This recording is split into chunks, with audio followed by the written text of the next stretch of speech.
Good morning, this is Brian from Cause Events and welcome to Coach's Corner. Today we're going to discuss rules.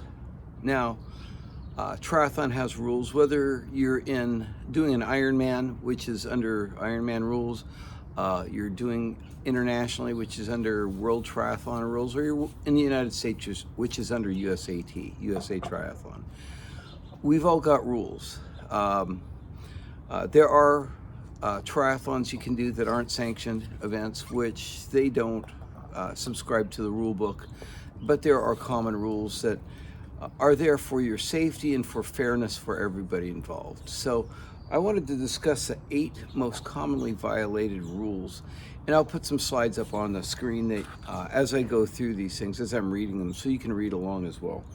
Helmets and chin straps. Helmets are required if you're going to be on the bike. No question asked. Helmets must be worn and securely fastened at all times while in possession of your bike. That means you have your bike off the rack until you put it back on the rack. This means from the time you remove your bike from the rack at the start of the bike leg until you have placed your bike back on the rack at the end of the bike leg.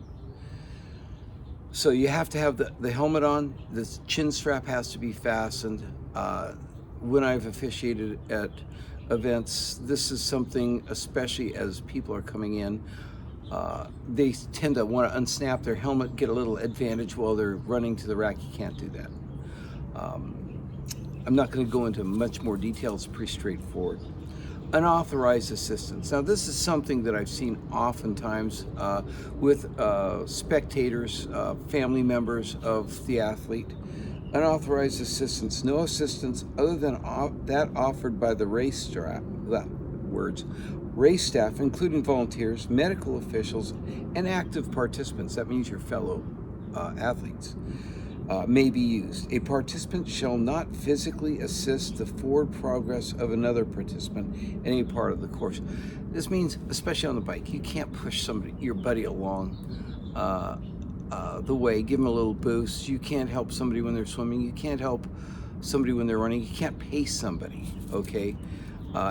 You can't be paced by somebody. A lot of times these are on open courses, and you have a friend run with you, can't do it. I'm sorry.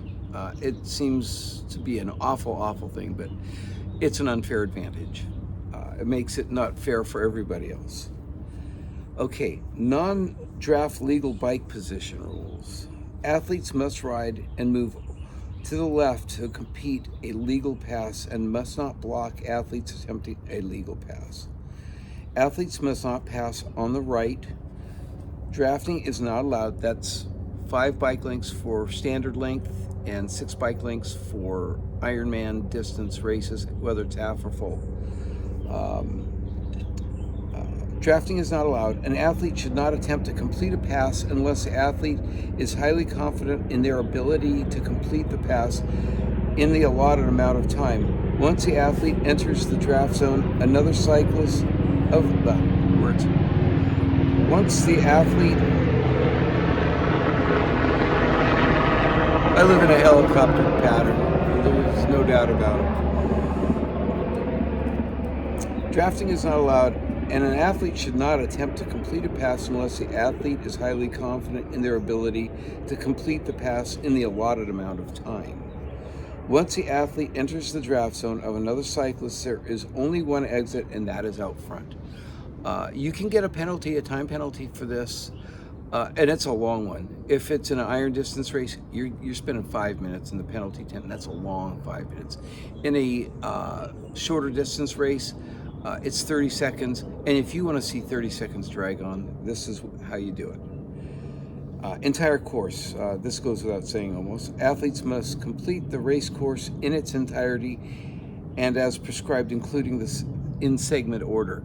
And this means you can't cut corners on the buoys or take a shorter route to get an advantage. It's pretty straightforward. Again, you have to complete the whole course, and you have to complete it in the order it was laid out, whether it's swim, bike, run, bike, swim, or any other manner. It has to be completed in its proper order.